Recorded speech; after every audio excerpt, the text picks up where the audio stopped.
வணக்கம். தமிழ் பாலவாக்கம் கடற்கரையில் கடல் மற்றும் கடல் உயிரினங்கள் குறித்த விழிப்புணர்வை ஏற்படுத்துற வகையில மணல் சிற்ப நிகழ்வு தமிழ்நாடு வனத்துறையின் ஆதரவுடன் கடல் மற்றும் கடல் உயிரினங்கள் குறித்த விழிப்புணர்வை ஏற்படுத்தும் நோக்கில் பாலவாக்கம் கடற்கரையில் மாபெரும் அளவில் ஒரு மணல் சிற்ப விழிப்புணர்வு நிகழ்வு வெற்றிகரமாக நடைபெற்றது. இந்த நிகழ்வில் 150 அணிகள் சுமார் 1000 பேர் உற்சாகமாக கலந்து கொண்டனர். கடல் மற்றும் கடல் உயிரினங்கள் குறித்த விழிப்புணர்வு என்ற கருப்பொருளில் மணல் சிற்பங்களை மக்கள் உருவாக்கினார்கள். ஒவ்வொரு அணியும் தங்களது சிற்பங்களின் மூலம் கடல்களின் முக்கியத்துவம், கடல் உயிரியல் வள முக்கியத்துவம் பற்றி விளக்கினார்கள்.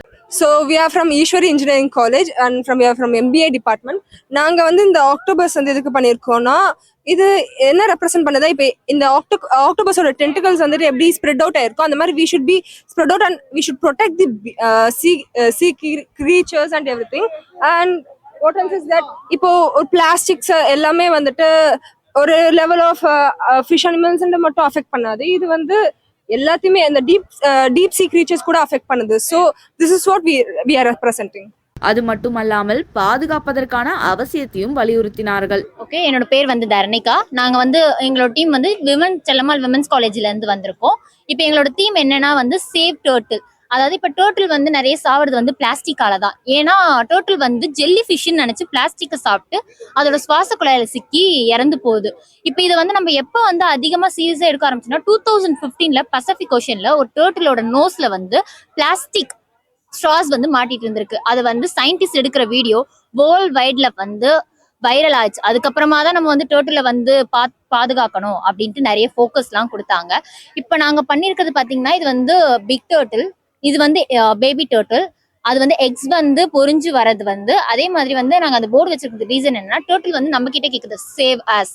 ஏன்னா இப்போ டர்ட்டில் ஒரு ரொம்ப ரொம்ப அரிய வகை ஒரு உயிரினம். இது 2000 பில்லியன் இருக்கிற ஒரு ஸ்பீசிஸ், அதாவது டைனோசர் காலத்துல இருந்தே இருக்கு. இது நம்ம பாதுகாக்கணும். இல்லைன்னா நம்மளோட அடுத்த ஜெனரேஷன் டர்ட்டில்னு ஒண்ணு இருந்துச்சா அப்படின்னு நம்மள ஒரு கேள்வி கேட்கிற அளவுக்கு நம்ம பார்க்க கூடாது.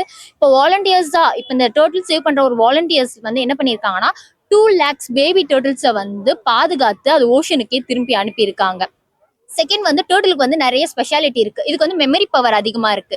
டர்ட்டில் பிறந்து அது போகும்போது ரிட்டர்ன் அது ஒரு 20 or 30 years கழிச்சு கூட வர அளவுக்கு ஒரு மெமரி பவர் உள்ள ஒரு உயிரினம். இது ஒரு நம்ம ஓஷனோட ஈகோசிஸ்டத்தை பயங்கரமா பாதுகாக்கிற ஒண்ணு. இது ஜெல்லி ஃபிஷோட பாப்புலேஷனும் குறைக்குது. இது ஜெல்லி ஃபிஷ் சாப்பிட்டனால தான் ஜெல்லி ஃபிஷோட பாப்புலேஷன் அதிகமாக இருக்கு. இது இப்ப ஜெல்லிஃபிஷ் இதுவாயிருச்சுன்னா அந்த ஈகோசிஸ்டமே மாறிடும். இந்த நிகழ்வு சுற்றுச்சூழல் பாதுகாப்பதற்கான முக்கியத்துவத்தை விளக்குகிறது.